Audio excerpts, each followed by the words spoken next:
நாகையில் தொடர் கனமழை காரணமாக விளைநிலங்கள் வெள்ளக்காடாக காட்சியளிக்கின்றன. விவரங்களோடு இணைக்கிறார் செய்தியாளர் பாலமுத்துமணி. பாலமுத்துமணி, நாகையில தற்போது மழை நிலவரம் எப்படி இருக்கிறது? விவசாயிகள் எந்த அளவுக்கு பாதிக்கப்பட்டிருக்கிறார்கள்? விவரங்கள்.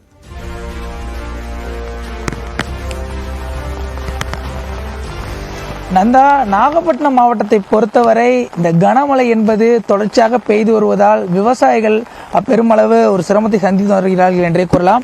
குறிப்பாக சொல்ல வேண்டும் என்றால் இந்த குறுவை சாகுபடி செய்துள்ள விவசாயிகள் ஒரு மிகப்பெரிய ஒரு துயரத்தில் உள்ளார்கள். இருப்பினும் சம்பா சாகுபடியை பொறுத்தவரை நாகப்பட்டினம் மாவட்டத்திற்கு பரவலாக சம்பா சாகுபடிக்கு தண்ணீரை விவசாயிகள் எதிர்பார்த்து காத்திருந்த வேளையில் தற்பொழுது தொடர்ச்சியாக பெய்து வரும் கனமழை காரணமாக அந்த தண்ணீரோட அளவு அதிகமாக இருக்கு என்றே கூறலாம். விளைநிலங்கள் பல்வேறு விளைநிலங்களில் எதிர்பார்த்ததை விட அதிகமாக தற்பொழுது மழை பெய்து வருவதால் தண்ணீர் நிரம்பி தற்பொழுது விளைநிலங்கள் வெள்ளக்காடு போல காட்சியளிக்கிறது. குறிப்பிட்டு சொல்ல வேண்டும் என்றால் தாழ்வான பல்வேறு பகுதிகளில் தற்பொழுது மழைநீரானது அந்த நெற்பயிர்களை சூழ்ந்துள்ள காட்சிகளை நம்மால் காண முடிகிறது.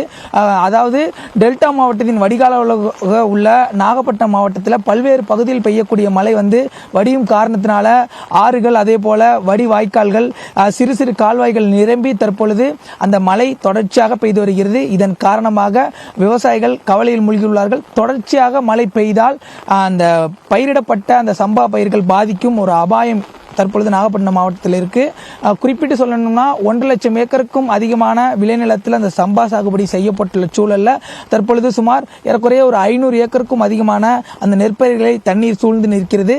குறிப்பாக இந்த 20 நாட்கள் முதல் 30 நாட்கள் வயதுடைய பயிர்களை இந்த தண்ணீர் சூழ்ந்துள்ள சூழல்ல இதே நிலை தொடர்ச்சியாக நீடித்தால் அந்த பயிர் பாதிக்கும் ஒரு அபாயம் இருக்கும் நிலையில் விவசாயிகள் இந்த மழை குறைந்தால் சற்று நிம்மதி அடைவார்கள் எனவே எதிர்பார்க்கப்படுகிறது. நந்தா, நன்றி பாலமுத்துமணி விவரங்களுக்கு.